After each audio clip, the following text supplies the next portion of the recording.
అందరికీ నమస్కారం అండి. ఈరోజు మనం ప్రసాద్ అట్లూరి గారు రచించిన ముఖ పుస్తకం అనే ఓ చక్కటి కథను విందాం. ఇక కథలోకి వెళ్దాం. నిశీధిని వెలుగురేఖల ఖడ్గంతో వధించి వేగువ చిద్విలాసం చేస్తుంటే విచ్చుకుంటున్న పెదవుల్లా మెల్లమెల్లగా తూర్పు తెలవారుతోంది. విజయాన్ని కొనియాడుతున్నాయా అన్నట్లు పక్షుల కిలకిల రావాలు కరతాల ధ్వనులు చేస్తున్నాయి. ఆ సందడికి మంచం పైన అటు ఇటు దొర్లుతున్న అన్వితకు మెలకు వచ్చింది. అప్పుడే తెల్లారిపోయిందా అనుకుంటూ లేచి మంచం దిగి కిటికీ దగ్గరికొచ్చి ఒక్కసారి చల్లటి గాలిని గుండెల నిండా పీల్చుకొనొచ్చి ల్యాప్టాప్ తెరిచింది. రాత్రి చెయ్యగా మిగిలిన వర్క్ను ఎలాగైనా పూర్తి చేసి కాలేజీకి వెళ్లాలనే కృత నిశ్చయంతో. అన్విత హైదరాబాద్లో ఒక ఫేమస్ కాలేజీలో ఇంజనీరింగ్ చదువుతోంది. రాజారాం శారదల దంపతులకి ఏకైక కుమార్తె. రాజారాం ఒక ప్రభుత్వ బ్యాంకులో మేనేజర్. శారద బిఏ చదివిన భర్త కోసం పిల్ల కోసం గృహిణిగానే మిగిలిపోయింది. వర్క్ పూర్తి చేసుకుని ల్యాపీ షట్డౌన్ చేయబోతుండగా ఫేస్బుక్ చూసి చాలా రోజులైందని అనుకుంటూ ఎఫ్బి లాగిన్ అయింది అన్విత. స్క్రీన్పై 10 నోటిఫికేషన్లు, 2 ఫ్రెండ్ రిక్వెస్ట్లు కనిపిస్తుంటే ముందుగా నోటిఫికేషన్లపై క్లిక్ చేసి 2 పోస్టులకి లైక్ చేసి అబ్బా వీళ్ళకసలు వేరే పనే ఉండదనుకుంటాను అనుకుంటూ ఫ్రెండ్ రిక్వెస్ట్లు ఓపెన్ చేసి చూసింది. ఒకటి తన జూనియర్ కావ్య. ఏమండి, మీకు ఫ్రెండ్ రిక్వెస్ట్ చెయ్యొచ్చా? నిన్న కాలేజీ క్యాంటీన్ నుండి బయటకొస్తుంటే అడుగుతున్న ఆమె అమాయక ముఖం గుర్తొచ్చి నవ్వుకుంటూ యాక్సెప్ట్ చేసింది. రెండవ రిక్వెస్ట్ ఎవరో అబ్బాయి, శశికాంత్ అని ఉంది. ఎవరితను? చాలా హ్యాండ్సమ్గా ఉన్నాడే అనుకోకుండా ఉండలేకపోయింది. కర్లింగ్ హెయిర్తో, విశాలమైన నుదురుతో, ప్రశ్నార్థకాన్ని అప్సైడ్ డౌన్ చేసినట్టు ముక్కుతో చాలా ఆకర్షణీయంగా ఉన్నాడు. ఎందుకో వెంటనే నో అనలేకపోయింది అన్విత.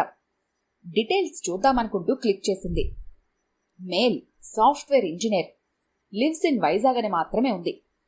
యాక్సెప్ట్ చెయ్యాలా వద్దని ఒక నిమిషం ఆలోచించి మనం జాగ్రత్తగా ఉంటే ఏమవుతుందిరే అనుకుంటూ యాక్సెప్ట్ చేసి తల ఎత్తి ఓసారి గడియారం అక్క చూసి గబగబా లాగౌట్ చేసి హాల్లోకి నడిచింది.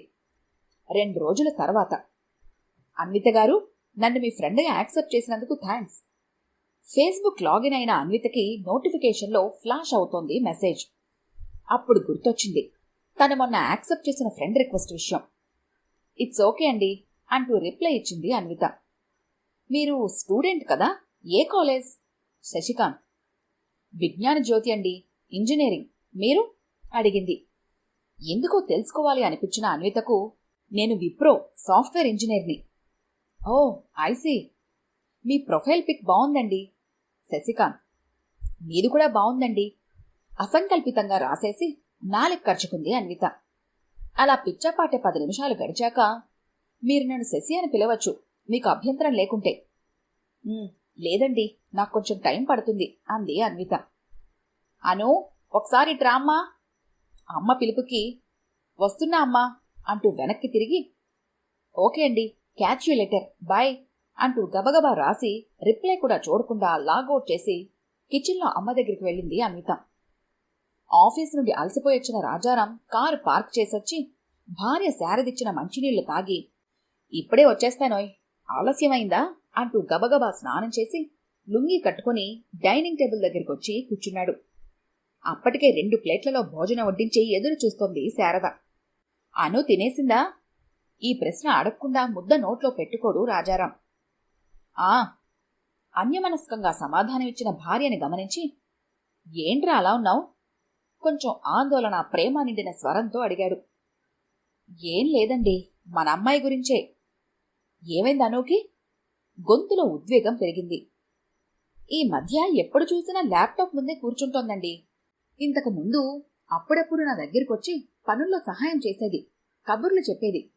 ఇప్పుడంతా అదే ప్రపంచంలా బ్రతుకుతోంది కొంచెం బాధతో చెప్పింది శారద. ఓ అదా, ఓసి పిచ్చిమొద్దు, ఇంత చిన్న విషయానికి ఎవరైనా కంగారు పడతారా? మన రోజుల్లోలా లేవు నేటి చదువులు. ఈ పోటీ ప్రపంచంలో కంప్యూటర్, ఇంటర్నెట్ వాడకం తప్పనిసరి సారు అనునయంగా చెబుతూ భోజనం ముగించి లేచాడు రాజారాం. మీరిలానే అంటారు, నాకైతే ఎంత భయమేస్తుందో తెలుసా? చూడండి, మీరొచ్చారని తెలిసినా ఆ రూమ్ నుండి బయటకొస్తుందేమో చూడండి. దెప్పుతున్నట్లంటూ చెయ్యి తుడుచుకుంటున్న శారదని ఓదారుస్తున్నట్లుగా భుజం మీద తట్టి బెడ్రూంలోకి నడిచాడు రాజారాం టీపాయ్ పైన ఉన్న మ్యాగజైన్ అందుకొని. హే అను, నిన్న టైం లైన్ పై పెట్టిన పిక్ చాలా బాగుంది. ఎవరా గ్యాంగు అంటున్నాడు శశికాంత్. అప్పటికి గంట నుండి నడుస్తోంది చాటింగ్. నేను, కావ్య, ప్రేరణ, ఇంకా అనన్య. నిన్న సితార గ్రౌండ్లో ట్రీట్ ఇచ్చింది కావ్య. ఆహా, మరి మీ గ్యాంగ్ని నాకు పరిచయం చెయ్యవా? ఆట పట్టిస్తున్నాడు శశికాంత్. చంపేస్తా, ఏమనుకుంటున్నావో? కుట్టినంత పనిచేసింది అన్విత. ఓకే బాబా, లీవ్ ఇట్, నాకేమీ వద్దు. కానీ ఎన్ననిలా చాటింగ్స్, నీ నెంబర్ ఇవ్వచ్చుగా బ్రతిమలాడుతున్నాడు శశికాంత్. వద్దు శశి, నాకిష్టం లేదు, ప్లీజ్. నా బంగారానివి కదూ, అయినా ఎప్పుడు ఆన్లైన్లోనే ఉంటాంగా. సున్నితంగా తిరస్కరించింది అన్విత. సరేలే, ఎప్పుడు విన్నావని నా మాట. ఒక విషయం చెప్పనా? అమ్మ నిన్ను చూడాలంటోంది. వాట్? షాక్ కొట్టినట్లుగా అరిచింది అన్విత. అవునరా, అమ్మ నెక్స్ట్ వీక్ హైదరాబాద్ వస్తోంది, ఏదో పని మీద. పనిలో పనిగా నిన్ను చూడాలి అనుకుంటోంది. Oh my god, stop Shashi. అమ్మో, మీ అమ్మగారా? విస్మయంగా అడిగింది అన్విత. అవునను, నేనమ్మకు మన విషయం చెప్పేశాను. నేనేమీ దాయను అమ్మ దగ్గర, కలుస్తావుగా వివరణ ఇస్తున్నట్టుగా చెప్పాడు. What? Have you gone mad? మనం ఒకరినొకరు ఇంతవరకు చూసుకోనే లేదు, కలవనే లేదు. డియర్ అను, నీ గురించి నాకు, నా గురించి నీకు ఇంకా ఏం అర్థమవ్వాలి ఇంతకన్నా? కలవనంత మాత్రాన, మాట్లాడుకున్నంత మాత్రాన ఏమవుతుంది? నువ్వు నాకు నచ్చావు, నీకు కూడా నేను నచ్చానని అనుకుంటున్నాను అంటున్నాడు శశికాంత్. కరెక్టే, కానీ ఆలోచనలు పడింది అన్విత. అను, నీ ఇష్టం, నేనేమీ బలవంతం పెట్టను. నీకిష్టమైతేనే కలువు అమ్మని, వద్దంటే చెప్పు, మనం ఒకసారి కలిసిన తర్వాతే ఆలోచిద్దాం. అన్విత అనుమానాన్ని పసిగట్టినట్లుగా చెప్పాడు శశి. అన్విత ఆలోచనలో పడింది. అవును, ఒకసారి కలిస్తే తప్పేంటి? అది వాళ్ళ అమ్మగారినేగా. శశికాంత్ గురించి ఆలోచించడానికి ఏముంది? పరిచయమైన ఈ 2 నెలల్లో ఒక్కసారి కూడా అతను తప్పు పట్టాల్సిన అవసరం రాలేదు ఏనాడు. అభిప్రాయాలు కూడా కలుసుకున్నాయి. ఏమంటావ్? శశికాంత్ నుండి మళ్లీ మెసేజ్. సరే, ఎప్పుడొస్తున్నారు మీ అమ్మగారు? ఒక నిర్ణయానికి వచ్చినట్లుగా చెప్పింది Anvitha. Oh, thank you Anu, thank you so much. I know నువ్వు కాదనవని నాకు తెలుసు. ఇప్పుడే అమ్మకి చెబుతానైతే. ఎప్పుడొచ్చే వివరాలు త్వరలో నీకు మెసేజ్ చేస్తాను. నేను త్వరగా ఆఫీస్కి వెళ్ళాలి. Bye Anu, good night. సరే, okay Shashi, good night. Lappy off చేసి లైట్ తీసొచ్చి పడుకుంది అన్విత. పడుకుందే కాని అన్ని ఆలోచనలే. అసలు శశికాంత్ ఎలా ఉంటాడో బయట ఫోటోలో చూడటమే గాని. నేను ఏమైనా తప్పు చేస్తున్నానా? అయినా వాళ్ళ అమ్మగారినిగా కలుస్తున్నాను, ఆవిడ ఎలా మాట్లాడతారో. అమ్మో, అమ్మా నాన్న వాళ్ళకి తెలిస్తే ఒకవేళ. అయినా ఎలా తెలుస్తుందిలే, నా పిచ్చిగాని. అయినా అన్నీ బాగానే ఉంటే అమ్మా నాన్నల్ని ఒప్పించి పెళ్లి చేసుకోవాలి. ఇలా ఆలోచిస్తూ ఆలోచిస్తూ నిద్రమ్మ ఒడిలోకి జారిపోయింది ఎప్పుడో. అను, అను, ఒకసారి నీతో అర్జెంటుగా మాట్లాడాలి. మెసేజెస్ వరుసగా రావటం చూసి కంగారుగా క్లిక్ చేసింది అన్విత. శశి, ఏమైంది? గబగబా టైప్ చేసింది. అను, అమ్మకి హార్ట్ అటాక్. మెసేజ్ చూసి హతాశురాలైంది అన్విత. My god. శశి, కంగారు పడుకు, అమ్మకి ఏమీ కాదు, నువ్వు కంగారు పడుకు. ఎలా రెస్పాండ్ అవ్వాలో తెలియట్లేదు అన్వితకు. లేదు, అది కాదు, అమ్మని హాస్పిటల్లో జాయిన్ చేశాను. టెస్టులు చేయాలట, 25,000 కట్టమన్నారు. నా దగ్గరేమో నెలాఖరు. ఎలా? ఇప్పుడెలా? ఆందోళనలో శశికాంత్. అయ్యో, ఇప్పుడెలా? నేను పంపనా? నీ అకౌంట్ నెంబర్ చెప్పు, ఇప్పుడే వేస్తాను. తన దగ్గర డబ్బు లేకున్నా చైన్ తాకట్టు పెట్టి ఇవ్వడానికైనా సరేనని నిర్ణయించుకుని చెప్పింది అన్విత.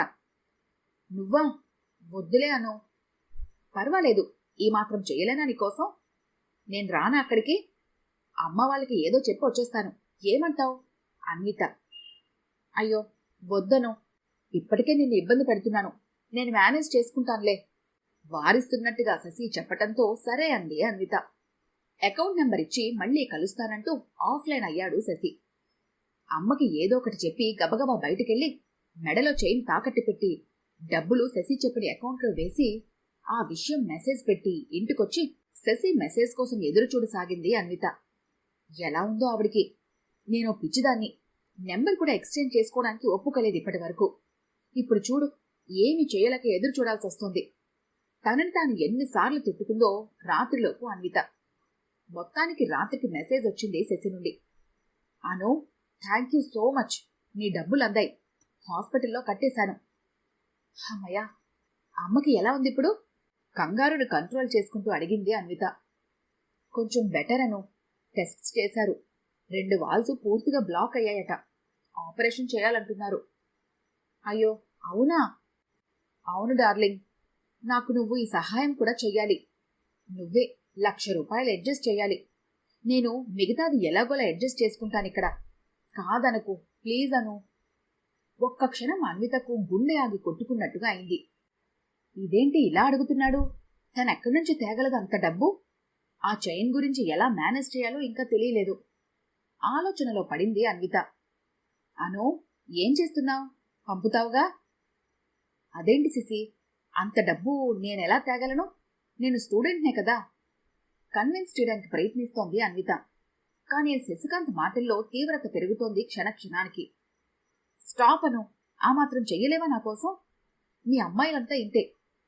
శశి ప్రవర్తనలో స్పష్టమైన మార్పుకి విస్తుపోయింది అన్విత.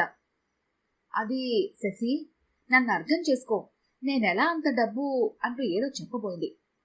షటప్, నేను కష్టంలో ఉన్నా సాయపడలేవా? గంటలు గంటలు చాటింగ్ అయితే చేస్తావు అంతేగా, ఎలా పంపవో చూస్తాను. శశి. అన్విత నివ్వెరబోయింది. ఇదేంటి ఇలా కమాండ్ చేస్తున్నాడు, బెదిరిస్తున్నాడు అనుకుంటుండగా ఇంతలో చాట్ బాక్స్లో శశికాంత్ పంపిన ఫోటో చూసి అన్విత కాళ్ల కింద భూమి గిర్రున తిరిగినట్లయింది. ఇంతలో ఇంకో పిక్ అలా వస్తూనే ఉన్నాయి. ఇలాంటివి నా దగ్గర చాలా ఉన్నాయి. అడిగిన డబ్బు పంపిస్తావా, నెట్లో నీ ఫోటోలన్నీ పెట్టేయమంటావా? ఇక చదవలేక ల్యాపీ క్లోజ్ చేసేసింది. వణుకుతున్న చేతులతో అన్విత.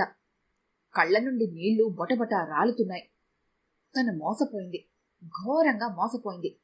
నమ్మించి మోసం చేస్తున్నాడు. ఇప్పుడు పరిచయాన్ని అడ్డం పెట్టుకుని బ్లాక్మెయిల్ చేస్తున్నాడు. ఎలా? ఇప్పుడెలా? అదే ప్రశ్న అన్వితను కలవరపెడుతోంది. అసలు ఎలా బయటపడాలి? తనసలు బయటపడగలదా? ఎన్ని డబ్బులని ఇవ్వగలదు తను? ఎన్నిచ్చినా వదులుతాడా అసలు? నిజంగానే ఇంటర్నెట్లో పెట్టేస్తాడా? ఎడతెరిపిలేని ఆలోచనలు. అమ్మ, నాన్న, సమాజం. ఎంతసేపు అలా ఏడుస్తూ పడుకుందో అన్విత. చివరికి ఒక నిశ్చయానికి వచ్చినట్లుగా తలూపి కన్నీళ్లు తుడుచుకుంది. ఎలా ఉందిప్పుడు? హాస్పిటల్ మెట్ల దగ్గర ఎదురైన స్నేహితుడు రాజారాం చెయ్యందుకుంటూ అడిగాడు ACP Prabhakar. Out of danger రా, కొంచెం సేపటి క్రితమే మెలకు వచ్చింది అంటూ బావురుమన్నాడు రాజారాం. అయినా ఎలా జరిగిందిరా ఇదంతా? ఎంత తెలివైన పిల్ల, ఇలా స్లీపింగ్ పిల్స్ మిగటమేమిటి? ఆశ్చర్యంగా అడిగారు అన్విత స్వభావం తెలిసిన ప్రభాకర్ స్నేహితుని చెయ్యి పట్టుకుని వార్డ్రూంలోకి ప్రవేశిస్తూ. కూతురు పక్కన దీనంగా కూర్చున్న శారద లేచి నిలబడేసరికి మాట్లాడొద్దని సైగ చేస్తూ అన్విత బెడ్ వైపు కదిలాడు ప్రభాకర్.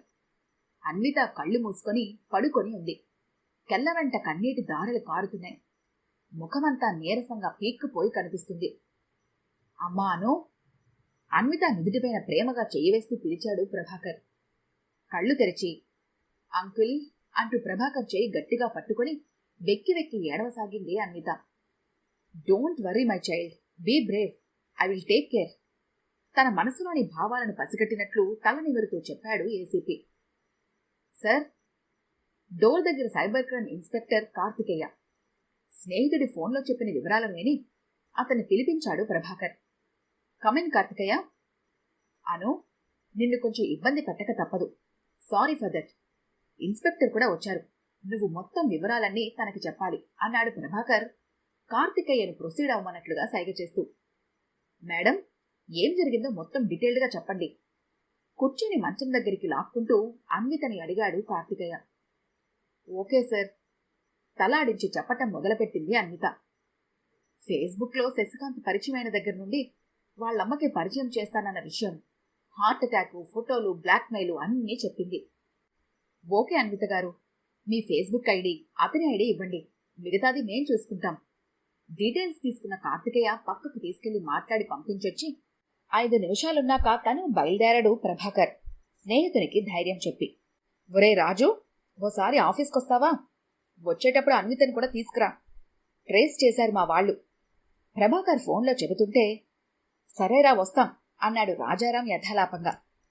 అప్పటికే 2 రోజుల క్రితం అన్విత చెప్పిన వివరాలు ఆధారంగా కేసుని ప్రతిష్టాత్మకంగా తీసుకున్న సైబర్ క్రైమ్ ఇన్స్పెక్టర్ కార్తికేయ కేసుని ఛేదించి వివరాలు ప్రభాకర్కి అందించాడు. అందుకే ప్రభాకర్ ఫోన్ చేశాడు స్నేహితుడికి. అమ్మా అన్విత, అంకుల్ ఫోన్ చేశారు. మనిద్దరిని ఆఫీస్కి రమ్మన్నారు. తన గదిలో మంచంపై నీరసంగా పడుకుని ఉన్న కూతురుతో చెప్పి పక్కనున్న భార్య వైపు చూశాడు రాజారాం. దొరికాడా నాన్నా? తటాలున లేవబోయి నీరసంగా అనిపించడంతో నెమ్మదిగా పైకి లేస్తూ అంది అన్విత. బహుశా అంతే అయ్యుంటుందిరా, లేకుంటే నిన్ను కూడా ఎందుకు రమ్మంటాడు? కూతురు చేతిని చేతిలోకి తీసుకుంటూ అన్నాడు. నాన్నా, వాడు కంట్రోల్ చేసుకోలేక వెక్కి వెక్కి ఏడుస్తూ తండ్రిపై వాలిపోయింది అన్విత. కూతురికి సర్ది చెప్పి 10 నిమిషాల్లో ఏసీపీ ఆఫీస్కి బయలుదేరి వెళ్లిన రాజారాంకి బయట ఎదురొచ్చిన ఇన్స్పెక్టర్ కార్తికేయ రండి సార్ అంటూ ప్రభాకర్ ఉన్న రూంలోకి తీసుకెళ్లాడు. రారా రాజు, రామ్మాను, ఇలా వచ్చి కూర్చో. ఎలా ఉన్నావు ఇప్పుడు? చూస్తున్న ఫైల్ పక్కన పెట్టి తన ముందు సీట్స్ ఆఫర్ చేశాడు ప్రభాకర్. బాగున్నా అన్నట్లు తలాడించింది తండ్రి పక్కనే తను కూర్చుంటూ అన్విత. ప్రభా, దొరికాడా వాడు? ఆ ఫోటోలు గొనిగినట్లుగా అన్నాడు రాజారాం. ఫోటోలు, కంప్యూటరు, డబ్బులు అన్నీ రికవర్ చేసుకున్నారు మా వాళ్ళు అని. మిస్టర్ కార్తికేయ, వాళ్లను తీసుకురండి. ఏసీపీ చెప్పగానే పక్క రూంలోకి వెళ్లాడు కార్తికేయ తీసుకురావటానికి. రాజు, వాళ్లు మొత్తం 3 గ్యాంగ్, ఒక అబ్బాయి 2 అమ్మాయిలు అంటూ ఉండంగానే కార్తికేయ వాళ్ళను తీసుకొచ్చి ఎదురుగా నిలబెట్టాడు. అన్వితకు తలపైకెత్తి చూడాలని లేదు. ఎంత మోసం చేశాడు తనని, ఎన్ని మాటలు చెప్పాడు. అమ్మా, ఒకసారి చూడమ్మా వాళ్ళని. అన్విత ఇబ్బందిని గ్రహించినట్లు అన్నాడు ప్రభాకర్. ఇష్టం లేకున్నా, చూడాలని లేకున్నా తలపైకెత్తి వాళ్ళని చూసిన అన్విత అయోమయంగా ప్రభాకర్ వైపు తిరిగి, అంకుల్, వాడితని కాదు, మీరు పొరపాటు పడినట్టున్నారు. కంగారు పడుతూ ప్రభాకర్ని, కార్తికేయని మార్చి చూస్తూ అంది అన్విత. లేదమ్మా, కార్తికేయ చెబుతాడు విను. ఇన్స్పెక్టర్ కార్తికేయ చెప్పటం మొదలుపెట్టాడు. వీడి పేరు నరేష్. వీళ్ళిద్దరూ రజని, శాంతి, వీడి కజిన్స్. వాళ్ళు అమీర్పేట్లో ఓ లేడీస్ హాస్టల్లో ఉంటారు. వీడు బయట రూమ్ తీసుకుని ఉంటాడు. వీళ్ళందరూ విలాసాలకు అలవాటు పడి వాటిని తీర్చుకోవడానికి సైబర్ నేరాలు కలిసి చేస్తూ ఉంటారు. వేరువేరు పేర్లతో, ఫోటోలతో ఫేస్బుక్లో అకౌంట్స్ ఓపెన్ చేసి అమ్మాయిల్ని, అబ్బాయిల్ని నమ్మించి మార్ఫింగ్ చేసిన ఫోటోలతో బ్లాక్మెయిల్ చేసి డబ్బులు దండుకుంటారు. వీళ్లు నటించే స్నేహం ఎక్కువగా చాటింగ్లోనే సాగుతూ ఉంటుంది. బ్యాంక్ అకౌంట్స్ కూడా చాలా పేర్లతో ఓపెన్ చేశారు వీళ్లు. కార్తికేయ చెప్పుకుపోతున్నాడు. అన్వితకు చాలా సిగ్గనిపించింది. ఎంత మోసపోయింది తను. ఫోటో చూసి ఫ్రెండ్షిప్ చేసి ఎంతవరకు తెచ్చుకుంది. నమ్మి ఎన్ని విషయాలు షేర్ చేసుకుంది, ఎన్ని ఫోటోలు షేర్ చేసింది. అంకుల్ వాళ్ళే లేకుంటే తన పరిస్థితి ఏమై ఉండేది? ఆలోచిస్తున్న అన్వితను, అన్విత గారు, మీతో ఇన్నాళ్ళు చాటింగ్ చేస్తూ మిమ్మల్ని మోసం చేసింది. ఒక సెకండ్ ఆగి, ఈ అమ్మాయి అంటూ శాంతిని చూపించాడు కార్తికేయ. అన్విత ఒక్కసారిగా షాక్ అయ్యి నమ్మలేనట్లుగా చూసింది. అవునన్విత గారు, ఈ అమ్మాయే మిమ్మల్ని ఇన్నాళ్ళు శశికాంత్గా నమ్మించింది. మీతో ఫోన్లో మాట్లాడాల్సిన అవసరం రాలేదు ఇంతవరకు. అందుకే మీరు తెలుసుకోలేకపోయారు. ఒకవేళ వచ్చినా వాడున్నాడుగా, మాట్లాడేవాడు. ఇలానే అనుమానం రాకుండా మేనేజ్ చేసేవాళ్ళు. మొత్తం వివరించాడు కార్తికేయ. అన్వితకు ఒక్కసారి ఒళ్ళు జలధరించింది. కళ్లల్లోంచి నీళ్లు పెళ్లిబిక్కాయి. తనపై తనకి చాలా కోపం వచ్చింది. ఛ, తను ఇంత మోసపోయిందా? కంట్రోల్ చేసుకోలేక రాజారాం చెయ్యి పట్టుకుంది గట్టిగా. చూసావు కదమ్మా అను, సమాజం ఎంత దిగజారిపోయిందో చూసావుగా. చదువుకోని వాళ్ళుంటే మోసపోవటం సహజం అనుకోవచ్చు. కానీ మీలాంటి చదువుకున్న వాళ్ళు కూడా ఇలా సోషల్ నెట్వర్క్ మాయలో పడి మోసపోవటం నాకు చాలా బాధగా ఉందమ్మా. టెక్నాలజీని మనకి ఎంతవరకు కావాలో అంతే వాడుకోవాలి. మితిమీరితే ఇలాంటి రిజల్ట్స్ మాత్రమే వస్తాయి. Anyhow, take care. వీళ్ల సంగతి మేము చూస్తాం అంటున్న ప్రభాకర్ కళ్లలోకి కూడా చూసే ధైర్యం లేక సరేనని తలాడించి రాజారాంతో బయటకు నడిచింది అన్విత. ఈ కథ కనుక మీకు నచ్చినట్లయితే లైక్ చేయండి, షేర్ చేయండి. మరిన్ని ఇంట్రెస్టింగ్ కథల కోసం మా ఛానల్ని తప్పకుండా సబ్స్క్రైబ్ చేసుకోండి.